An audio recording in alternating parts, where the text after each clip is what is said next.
Bonsoir. Alors, suite à mon intervention sur Radio Ici et Maintenant, je vais tenter de vous apporter quelques précisions, tout simplement parce que j'ai l'impression que je ne me suis pas assez bien exprimé, vu qu'il est très difficile de dire les choses comme ça, au téléphone, via une radio, alors que derrière il y a beaucoup de monde qui écoute.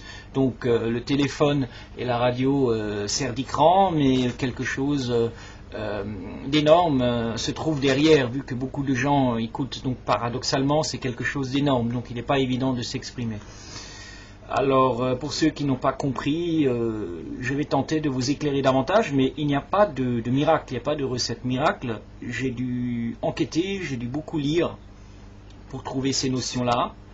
On ne les trouve jamais de façon complète, donc je reprends la phrase favorite de Pierre Jovanovi qui dit que vous prenez les pièces du puzzle, vous prenez chaque petit wagon, vous les raccrochez les uns aux autres, et c'est ensuite que vous avez une bonne vue d'ensemble. Bon, pour ma part, j'ai enquêté et il y a de quoi devenir fou. Il y a de quoi devenir complètement fou, donc il faut vraiment savoir prendre des distances par rapport à ce savoir-là. Il faut canaliser ce savoir-là et être doué d'un mental très fort, parce que beaucoup de gens ne comprennent pas, si ce n'est en fait la majorité. Et donc, vous êtes complètement isolé par rapport à ça, d'une part, et d'autre part, c'est que bon, il faut les assumer. Ces propos-là, quand vous les dites, il faut les assumer parce que c'est... vous passez pour un fou, tout simplement, ou pour un illuminé. Et donc ça, c'est comment dire, c'est quelque chose qu'il faut endosser, c'est quelque chose qu'il faut être capable de porter et qu'il faut assumer. Mais j'aime jouer avec les frontières, donc voilà, c'est un exercice qui me convient. Bien. Alors, la notion que j'évoquais, eh bien, c'est l'acte de naissance. Bon, au-delà des banksters, au-delà de la politique et des polémiques ou que sais-je, il y a juste une notion qui est capitale que vous devez connaître. À partir de ça, vous pouvez faire des recherches et vous verrez que ça se tient. Nous sommes dans une prison commerciale, comme dans Matrix, cette fameuse prison qu'on ne peut ni goûter, ni toucher, ni voir, ni sentir. D'accord ? Nous sommes dans une prison commerciale. Comment ça fonctionne ? Il y a deux notions importantes à intégrer. C'est très important. Je n'insisterai jamais assez là-dessus. Il y a la notion de l'être humain qui est souverain, et cet être humain ne peut être jugé par d'autres humains, puisqu'il est la création du grand architecte. Il n'y a que le grand architecte, le processus universel, qui peut juger l'être humain. Par contre, les humains peuvent créer aussi à travers leurs inventions.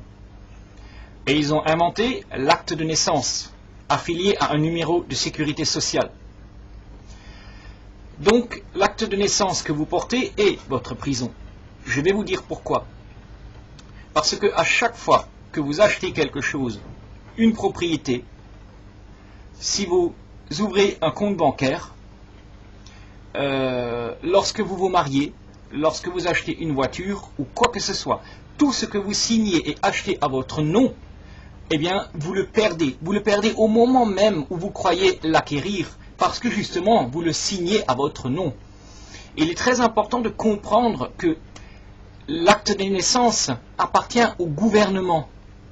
C'est la propriété du gouvernement.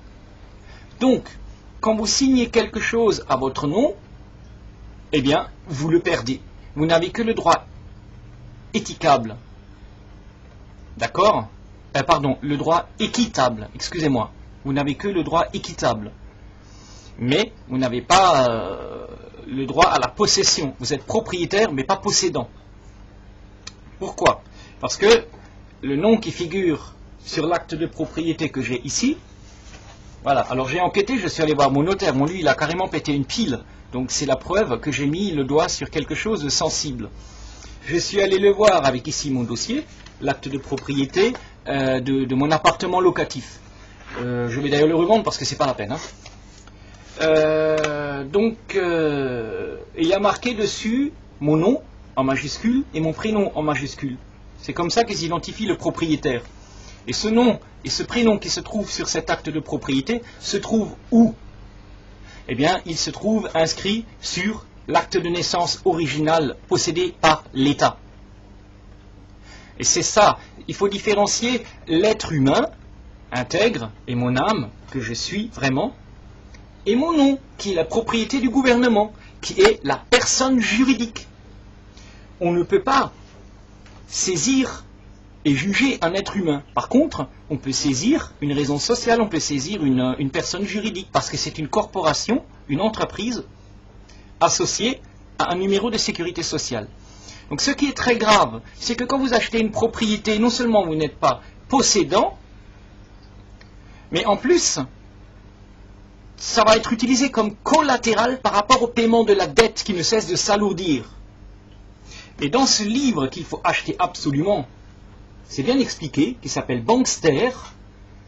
Alors, je vais rechercher dans mes liens et je vais à nouveau, parce que j'ai déjà fait la publicité pour ce livre, je vais mettre à nouveau le lien sous cette présente vidéo, mais peut-être un peu plus tard parce qu'il me faut rechercher dans tous mes, dans tout mon listing là, dans tous mes listings, donc c'est pas toujours évident de trouver tout de suite.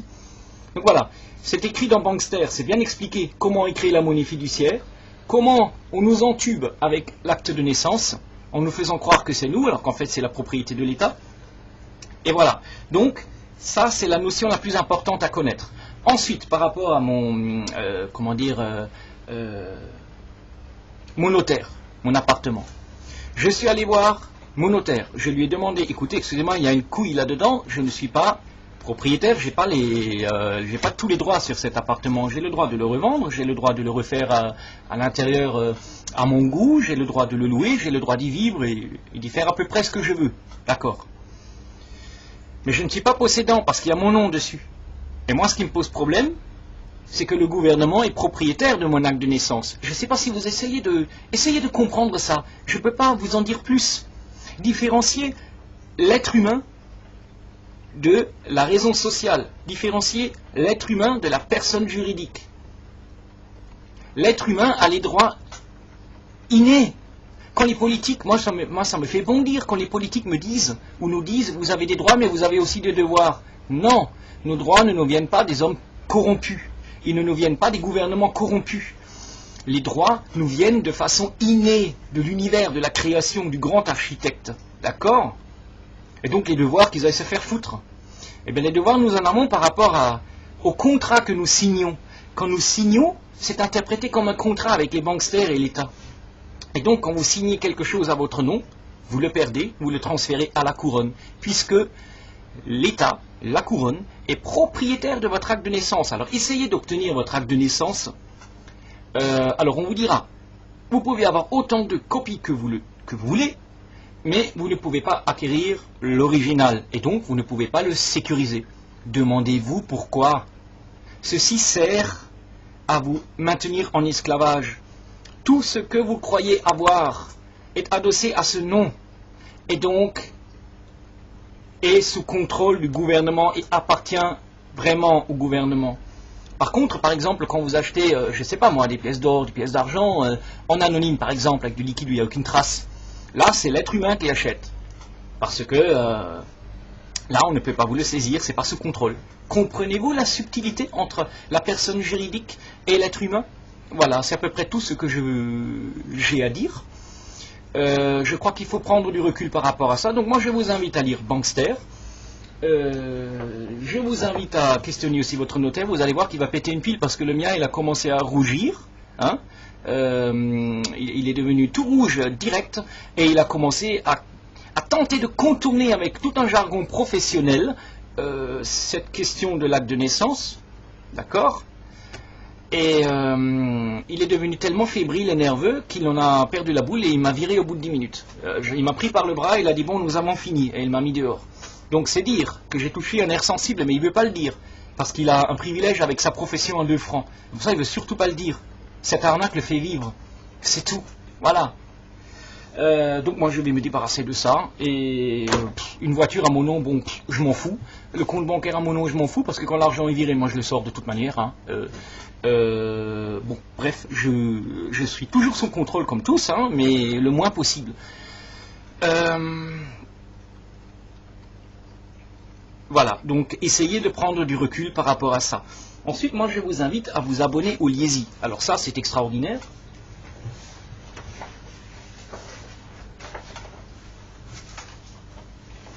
Voilà. Lettre d'information économique, stratégique, internationale. Alors, je vous donnerai le lien, mais sinon, vous allez dans Google, vous cliquez Liezi, vous trouverez des ouvrages absolument extraordinaires que j'ai achetés, qui datent des années 2000 déjà, j'en ai acheté des années 2000 et des plus récents. Eh bien, ce qui est incroyable, c'est que ce qui a été dit par Liezi dans les années 2000 est en train de se dérouler sous nos yeux. Donc c'est tout de même extraordinaire, preuve qu'on peut leur faire confiance. Alors je vais vous lire une partie du numéro 218, moi je suis abonné, hein, donc voilà. Alors, dans le numéro 216, Liezi a solennellement donné son dernier avis d'achat agressif sur des pièces d'or et d'argent métal. Nous espérons que les lecteurs les plus timides seront enfin passés à l'acte. Depuis cette recommandation, les cours ont commencé à exploser. Ce n'est qu'un début. Cela s'achèvera par la mort des monnaies fiduciaires et de tout ce qui est fondé sur celles-ci. Revenus, patrimoine, retraite, etc. Donc attention là, tenez-vous bien. Le 20 avril 1992, un très proche de la famille Rothschild confiait au rédacteur en chef de Liezi: ils vont transformer le monde en un vaste système communiste à partir d'une crise qui sera pire que 29. Ceux qui ne posséderont pas de métal précieux perdront leur liberté. Alors là, ouvrez grand vos oreilles. La devise est « rien au soleil ». Ça veut dire quoi? Rien à votre nom. C'est-à-dire qu'il faudra éviter d'être propriétaire à cette époque où le communisme viendra en force. Mais écoutez, c'est logique, tout le monde sait que ces dettes, on ne pourra pas les rembourser. Et dans un Liezi précédent, il a été clairement expliqué que tout le levier juridique, ils l'ont déjà préparé. Les Rothschild ont créé la Banque mondiale de l'environnement, ou la Banque mondiale pour l'environnement. Et lorsque tous les États-nations auront fait faillite, lorsqu'ils seront en cessation de paiement, ils vont utiliser le prétexte de la dette qu'ils ont créé pour s'emparer de tous nos biens et de tout ce qui est adossé à notre nom. Il faut bien distinguer le propriétaire du possédant. Ce que vous avez en anonyme, vous le possédez. Vous avez le pouvoir dessus, le contrôle absolu. Eux, non. Par contre, ce que vous avez à votre nom, vous en êtes propriétaire et c'est tout. Mais ce n'est pas à vous. C'est ça qu'il faut comprendre. Si vous êtes propriétaire d'une maison, d'une voiture ou d'un compte bancaire, ce n'est pas à vous, puisqu'il est à votre nom. Et donc, de facto, il appartient au gouvernement. Alors voilà, moi je ne peux pas en dire plus. Hein. C'est difficile, ce sont des notions qui sont difficiles à capter parce qu'on a été tellement conditionné. Alors, à force de créer de la monnaie fiduciaire, on a donné à ces banques privées le privilège de créer la monnaie, hein, à la place des États-nations. On a perdu notre souveraineté. Et n'oublions jamais la notion la plus importante chez l'homme, la faiblesse la plus importante, c'est la corruption. Et ces banksters de merde ont réussi à acheter la terre entière en faisant des billets Monopoly à partir de rien, sans aucune contrepartie, c'est grave. Ils sont en train d'acheter nos pays. Ils sont en train d'acheter notre gouvernement. Ils ont déjà acheté notre gouvernement. D'accord? Et donc, ils ont acheté votre acte de naissance et tout ce que vous croyez avoir, tout ce dont vous êtes propriétaire. Ils ont acheté les médias, donc à chaque fois que Monsieur X de la gauche se présente et Monsieur Y de la droite se présente et M de extrême machin ou A du centre, voilà, quand tous ces gens se présentent, ils ne peuvent se présenter devant les médias officiels, à la télévision ou sous la presse officielle qu'à partir du moment où ils auront fait allégeance à ce système de malfrats, puisque ils ne vont jamais vous laissez dire la vérité. Vous ne pouvez pas, si vous voulez vraiment œuvrer pour le peuple, vous ne pourrez même pas, tout est verrouillé, comme le dit si bien Pierre Hillard, vous ne pourrez même pas passer à la télé. Ou alors on vous démolit, mais alors gravement, quoi. Hein. Y compris pour la presse écrite. Donc en fait, quand vous votez pour la droite ou la gauche, in fine, il n'y a pas d'opposition, ce n'est qu'un semblant. Derrière le rideau, ça pue. Ils dînent ensemble, ça c'est sûr. Et ils convergent tous vers un gouvernement mondial qui va nous baiser, et sévèrement. Donc, en fait, que vous alliez voter pour la gauche, ou la droite, ou le centre, il n'y a que le lubrifiant qui change. Mais croyez-moi, ce qu'ils appellent la démocratie, excusez-moi, mais c'est truqué. Ils jouent un jeu truqué, ils mènent un jeu truqué, et si vous allez voter, autant tendre votre cul à Sodome. Hein. Alors après, lubrifiant gauche ou lubrifiant droite, c'est la même chose, mais dans le derrière, ça fait mal. Voilà. Donc voilà, moi je vous invite à faire vos recherches, abonnez-vous à Liezi, et vous allez comprendre beaucoup de choses. Surtout lisez Bankster, surtout lisez ça. Voilà. Merci. Au revoir.